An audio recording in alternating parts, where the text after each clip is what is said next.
Рочиштето започна со доцнење, но веднаш донесе тензии и целосно негирање на вина од страна на сите 35 обвинети и дополнително правните лица. Ниту еден од нив не призна вина. Најдраматичниот момент се случи кога за збор се јави прво обвинетиот собственик на Пулс Дејан Јованов Деко. Тој ни солзи пред судиката и семејствата рече дека 9 месеци е затворен во 4 ѕида и секој ден ја преживува копната ноќ. Јованов се обиде да се поистовети со болката на родителите, велејќи и ние во нашата фамилија имаме починато и повредено лице, ја носиме истата болка. Сепак ова предизвика револт кај родителите во публиката кои му дофрлија ти ништо не знаеш. Не можам да поверувам што се случи.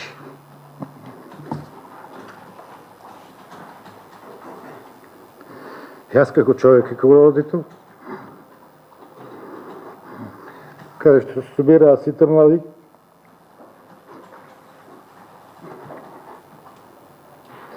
и моите деца, за да би бил способен да дозволам да фали нешто. Зарем сериозно мислите, доколку би знаел дека фали нешто, не би презал се за да се отклони на време. Сликите во судница беа потресни, еден од преживеаните се појави со поврзана глава, се уште лекувајќи ги раните, додека се соочуваче очи во очи со обвинетите.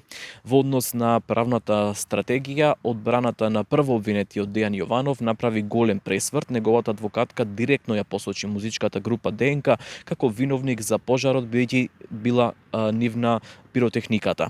Тезата на одбраната е дека Дејан не знаел за пиротехниката, а адвокатката рече дека сите кои што ги сакавме ДНК, но нивната употреба на пиротехника била спротивна на законот. Тие тврдат дека кога претходно се користела пиротехника, собственикот Дејан секогаш ангажирал професионалец, но овој пат тоа било направено без негово знаење. Одбраната бара тој да одговара само за небрежност, бидејќи 13 години институциите му издавале лиценци и никој не му кажал дека објектот е небезбеден. За да ја добиеме правдата во овој случај, за жал со едно вакво штуро обвинение не сме на тој пат. Обвинителниот акт се е само патоказ кон правда, не е. Со еден вака контроверзно срочен диспозитив и апсолутно неоснована правна квалификација на кривичните дела кои што им се ставаат на товар на тука обвинетите, меѓу кои и на Дејан, можеме само да броиме години во недогледност на завршница. И тоа не само што ќе задира во слободата и правата на тука обвинетите, туку ќе го разори и гневот кај оштетените, да не се лажеме. За неговиот син пак Михаил Јованов, кој исто така е на обвинителна клупа, беше кажано дека е во тешка психичка состојба со суицидни мисли, бидејќи во пожарот ги загубил својата девојка и најдобриот другар.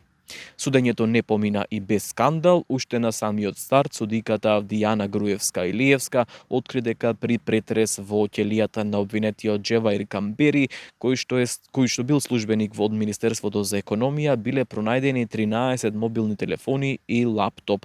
Камбери пред судот даде бизарно оправдување, ги најдов таму кога влегов во ќелијата, на што судиката остро му возврати дека му следи самица. Камбери инаку се противи дека земал мито за да издаде фалсификувана лиценца за дискотеката. Вина негираше инженерката Милка Ендровска, обвинета дека го направила лажниот проект за дискотеката, а нејзината одбрана тврди дека таа била ангажирана само за паркингот во надворешниот дел, а внатрешност е дизајнирал архитектот Виктор Апостолов, кој пак воопшто не е обвинет. Ендровска директно му се обрати и на Деко во судница, барајќи да биде искрен и да каже каков проект се барал од неа.